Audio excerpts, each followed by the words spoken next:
Good morning students. I hope you all are fine.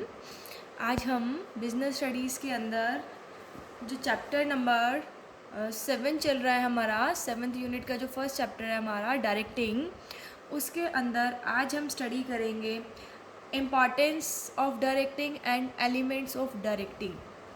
कल हमने study किया था कि डायरेक्टिंग क्या होती है, ठीक है, कि डायरेक्टिंग जो है वो मैनेजमेंट का कौन सा फंक्शन होता है। कल हमने स्टडी किया था कि डायरेक्टिंग जो है वो मैनेजमेंट का फोर्थ फंक्शन है, क्योंकि फर्स्ट वन है planning, second one is organising, third one is staffing, fourth one is directing and fifth one is controlling. तो directing is our fourth function of management.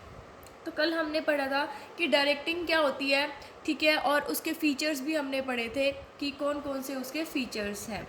आज हम स्टडी करेंगे importance of directing, कि directing जो है, जैसे हमने कल पढ़ा था कि डायरेक्टिंग क्या होती है, कि जिसके अंदर लोगों को इंस्ट्रक्शन दी जाती है, उन्हें मोटिवेट किया जाता है, उन्हें गाइड किया जाता है, उन्हें लीड किया जाता है, ताकि वो अपना काम जो है वो अच्छे से कर सके, जिससे कि एम्प्लॉयज़ को भी फ़ायदा हो और ऑर्गेनाइजेशन को भी फ़ायदा हो। तो वो होती है डायरेक्टिंग।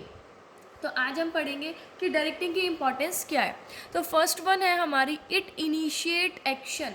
देखो, जो डायरेक्टिंग है वो एक्शन लेकर आती है, मतलब एक्चुअल में काम परफॉर्म करती है, एक्शन को स्टार्ट करती है। मीन्स अब डायरेक्टिंग क्या करेगी, अपना काम बिल्कुल स्टार्ट कर देगी, एक्शन में आ गई है वो, ठीक है। तो देखो कैसे कहते हैं कि directing helps to initiate action by the people in the organization towards achievement of desired objective. जो डायरेक्टिंग है वो लोगों को अपना काम करने में हेल्प करती है, ठीक है, जिससे कि उनका जो ऑब्जेक्टिव है, जिस ऑब्जेक्टिव को वो अचीव करना चाहते हैं, वो अचीव हो सके। क्योंकि आपको भी पता है कि एम्प्लॉयज़ जो है वो जब भी काम करते हैं जब जब कोई इंस्ट्रक्शन देगा, उसे कोई डायरेक्शन मिलेगी। जैसे कई बच्चे तो बहुत सिंसियर होते हैं, अपने आप से काम करते हैं, लेकिन कई बच्चे कैसे होते हैं, जब तक पेरेंट्स ना बोले वो काम नहीं करते हैं, बिल्कुल भी नहीं पढ़ते हैं। तो डायरेक्टिंग के अंदर क्या होता है, डायरेक्टिंग के अंदर तो एम्प्लॉयज़ जब भी काम करेंगे, क्योंकि एम्प्लॉयज़ को क्या पता कि क्या काम करना है और क्या नहीं करना है। तो ये जब भी काम करेंगे जब उन्हें सुपीरियर से इंस्ट्रक्शंस मिलेगी, उन्हें डायरेक्शन मिलेगी। तो एम्प्लॉयज़ जो है वो जब भी काम करते हैं जब उन्हें अपने सुपीरियर कौन होते हैं, उनके जो बॉस है, उनसे इंस्ट्रक्शन मिलेगी, डायरेक्शन मिलेगी। तो it is the directing function which starts actual work to convert plan into result. तो यही डायरेक्टिंग फंक्शन ही है जो एक्चुअल वर्क को क्या करता है, स्टार्ट करता है। क्योंकि काम को स्टार्ट करने से पहले प्लान बनाए जाते हैं, फिर उनकी ऑर्गेनाइजिंग की जाती है, और देन जो पीपल है उनका रिक्रूटमेंट सिलेक्शन किया जाता है, जो कि हमने स्टाफिंग के अंदर स्टडी किया था। तो अब डायरेक्टिंग क्या करती है, एक्चुअल वर्क को स्टार्ट करती है, मतलब जो हमारे प्लान है ना, जो हमने प्लान बनाए थे उनको एक्चुअल में वो काम करती है, उनके ऊपर रिजल्ट दिखाती है। तो डायरेक्टिंग जो है वो क्या करती है, एक्शन को इनिशिएट करती है, मीन्स एक्चुअल वर्क स्टार्ट करती है, ताकि जो हमारे प्लान्स हैं उनको एक्शन में लाए जा सके, उनको रिजल्ट्स दिखाए जा सके। तो जो डायरेक्टिंग है वो एक्शन इनिशिएट करती है। सेकंड है हमारा इट इंटीग्रेट्स एम्प्लॉयज़ एफर्ट्स। ये एम्प्लॉयज़ के एफर्ट्स को भी इंटीग्रेट करती है, एक साथ लेकर आती है। देखो कैसे, all the activities of the organization are interrelated. Organization के अंदर जितनी भी एक्टिविटीज़ है वो सारी क्या होती है, एक दूसरे से रिलेटेड होती है। अब प्रोडक्शन का काम कब स्टार्ट होगा, जब परचेजिंग होगी, है ना। अगर रॉ मटेरियल ही नहीं है तो वो बन नहीं सकते। और बेचेगा कब कोई, जब उसे प्रोडक्शन, जो चीज़ प्रोड्यूस होकर बिल्कुल तैयार मिल जाएगी। तो सारी की सारी एक्टिविटीज़ जो है वो एक दूसरे से इंटर रिलेटेड होती है, एक दूसरे से जुड़ी हुई होती है।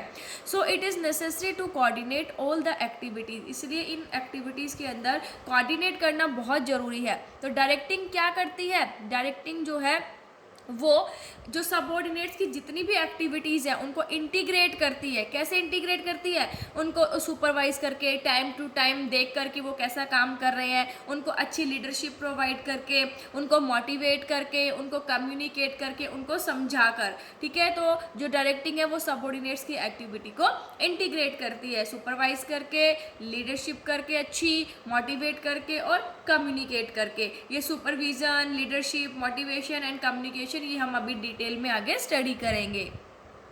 देन है हमारा मीन्स ऑफ डायरेक्ट मोटिवेशन। ये कहता है जो डायरेक्टिंग है वो एक मोटिवेशन का माध्यम है। इससे जो पीपल जो काम कर रहे हैं वो बहुत ज़्यादा मोटिवेट होते हैं, ठीक है। मोटिवेट मतलब कि एनकरेज होते हैं, इंस्पायर होते हैं, जिससे कि वो अपना अच्छे से काम कर सकते हैं। तो ये कहता है कि it motivates the subordinates to work efficiently and to contribute their maximum effort towards the achievement of organisational goal. जो डायरेक्टिंग है वो मोटिवेट करती है सबऑर्डिनेट्स को कि आप अपना काम अच्छे से कीजिए, एफिशिएंटली कीजिए। और जब किसी को मोटिवेशन मिलता है, अगर हम जैसे टीचर है अपने स्टूडेंट को मोटिवेट करता है कि आपको इस टाइप से स्टडी करनी चाहिए, आपके अंदर कॉम्पिटेंट एबिलिटी है, आप कर सकते हो, तो देखो वो स्टूडेंट जो वो मोटिवेट होता है और क्या करता है, और अच्छे से स्टडी करता है। तो ऐसे ही एम्प्लॉयज़ को जब मोटिवेट किया जाता है, उनको बताया जाता है कि आप इस चीज़ के लिए कैपेबल हो, आप अपना काम अच्छा और अच्छा कर सकते हो, तो उन्हें जब मोटिवेट किया जाता है तो जो एम्प्लॉयज़ है वो अपना मैक्सिमम एफर्ट्स लगा देते हैं ऑर्गेनाइजेशनल गोल को अचीव करने के लिए। तो जो डायरेक्टिंग है वो मोटिवेशन का भी एक माध्यम है। नेक्स्ट है हमारा फैसिलिटेट्स चेंजेस। देखो ऑर्गेनाइजेशन के अंदर जो एम्प्लॉयज़ होते हैं वो क्या करते हैं, जो भी अगर देखो चेंजेस होने वाले हों ऑर्गेनाइजेशन के अंदर, क्योंकि जब एनवायरनमेंट के अंदर चेंजेस होते हैं तो उसके अकॉर्डिंग अपने ऑर्गेनाइजेशन में चेंजेस करना बहुत ज़रूरी है। क्योंकि अगर हम और एनवायरनमेंट के चेंजेस के साथ अपने ऑर्गेनाइजेशन को चेंज नहीं करेंगे तो एक ऑर्गेनाइजेशन जो है वो मार्केट में सर्वाइव नहीं कर सकता। क्योंकि टाइम चेंज हो रहा है, टाइम के अकॉर्डिंग जैसे जैसे एनवायरनमेंट में चेंज होते हैं वैसे वैसे अपने ऑर्गेनाइजेशन में भी चेंज करने जरूरी है। लेकिन जो एम्प्लॉयज़ हैं वो इन चेंजेस को क्या करते हैं, रेजिस्ट करते हैं, मतलब अपोजिशन करते हैं इसका। क्यों? क्योंकि उन्हें रहता है कि अगर चेंजेस हो गए तो उनके एम्प्लॉयमेंट और उनके प्रमोशन पर क्या पड़ सकती है, भाई प्रॉब्लम हो सकती है। मान लीजिए कि आजकल कंप्यूटर की टेक्नोलॉजी जो है उसके अकॉर्डिंग सारा काम होता है, लेकिन किसी एम्प्लॉयज़ को कंप्यूटर चलाना नहीं आता तो उसे क्या डर रहेगा कि भाई ये तो कंप्यूटर बेस्ड टेक्नोलॉजी है और हो सकता है कि मेरी जॉब चली जाए। तो वो क्या करेंगे, अगर वो टेक्नोलॉजी आने वाली होगी तो उस चीज़ का विरोध करेंगे। ठीक है, तो एम्प्लॉयज़ क्या करते हैं, इन चेंजेस को रजिस्ट करते हैं, क्योंकि उनको ये लगता है कि इससे उनका एम्प्लॉयमेंट या जो प्रमोशन के चांसेस है वो जा सकते हैं।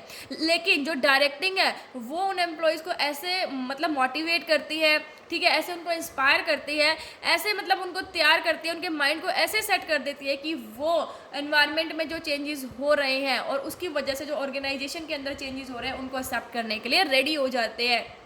ठीक है, तो डायरेक्टिंग जो है वो क्या करती है, एडजस्टमेंट करती है ऑर्गेनाइजेशन के अंदर, ताकि जो एनवायरनमेंट के अंदर जो भी चेंजेस है उससे जितने भी एम्प्लॉयज़ हैं उसका उस चीज़ का रजिस्टर ना करे, उस चीज़ का विरोध ना करे। क्योंकि ठीक है, अगर कंप्यूटर बेस्ड टेक्नोलॉजी आ रही है तो उन्हें इंस्पायर करके मोटिवेट करके उनको सिखाया भी तो जा सकता है ना। तो इसलिए जो डायरेक्टिंग है वो चेंजेस को भी फैसिलिटेट करती है। नेक्स्ट है हमारा creates balance in the organization. जो डायरेक्टिंग है वो ऑर्गेनाइजेशन के अंदर बैलेंस क्रिएट करती है। देखो जब मैनेजर्स डायरेक्टिंग फंक्शन करते हैं तो वो क्या करते हैं, डायरेक्टिंग के अंदर अपने सबऑर्डिनेट्स को इंस्ट्रक्ट करते हैं, गाइड करते हैं, सुपरवाइज करते हैं, और ऐसे गाइड करते हैं ताकि जो इंडिविजुअल गोल है और जो ऑर्गेनाइजेशनल गोल है दोनों के अंदर बैलेंस क्रिएट हो सके। मतलब ऐसे मोटिवेट करते हैं उनको कि उनका जो इंडिविजुअल का जो इंटरेस्ट है ना वो भी पूरा हो सके, इंडिविजुअल गोल पूरा हो सके, और ऑर्गेनाइजेशनल का भी जो गोल है वो पूरा हो सके। देखो बोला ना, managers while performing directing function instruct, guide, supervise and inspire their subordinates in a manner that they are able to strike a balance between individual and organizational interest। कि मैनेजर अपने जो भी सबऑर्डिनेट्स हैं उनको इस तरह इंस्ट्रक्ट करते हैं, गाइड करते हैं, सुपरवाइज करते हैं, जिससे कि इंडिविजुअल और ऑर्गेनाइजेशनल इंटरेस्ट के अंदर एक बैलेंस क्रिएट हो सके। तो ये हमने पढ़ी डायरेक्टिंग की इम्पॉर्टेंस। अभी हम स्टडी करेंगे एलिमेंट्स ऑफ डायरेक्टिंग कि डायरेक्टिंग के कौन कौन से एलिमेंट्स होते हैं। ये बहुत इंपॉर्टेंट टॉपिक है। एलिमेंट्स कौन से डायरेक्टिंग के, there are 4 elements of directing. First one is supervision, second one is communication, third one is leadership and fourth one is motivation. So there are 4 functions of directing, 4 elements of directing. First one is supervision. Supervision, ठीक है, super vision जो है वो super plus vision से बना है। Super का मतलब क्या है, बेस्ट, और विजन का मतलब क्या होता है, देखना। ठीक है, उनको सुपरवाइज करना। तो कहते हैं supervision refers to monitor the progress of routine work of one subordinates and guiding them properly.